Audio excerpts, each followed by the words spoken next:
More than majority of the survivors are rescued within the first 3 days.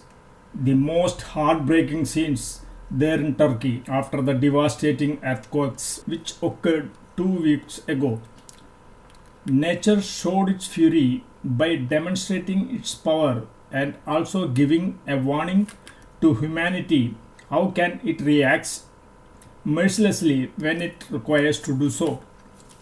The NDRF, a full equipped and trained Indian rescue team, which extended its arms whenever required throughout the world, is in full swing in this most necessary time. India is first country to react and always is at this emergency. This is the time to show the real sympathy and empathy towards humanitarianism rather than showing the muscular power and authoritarianism.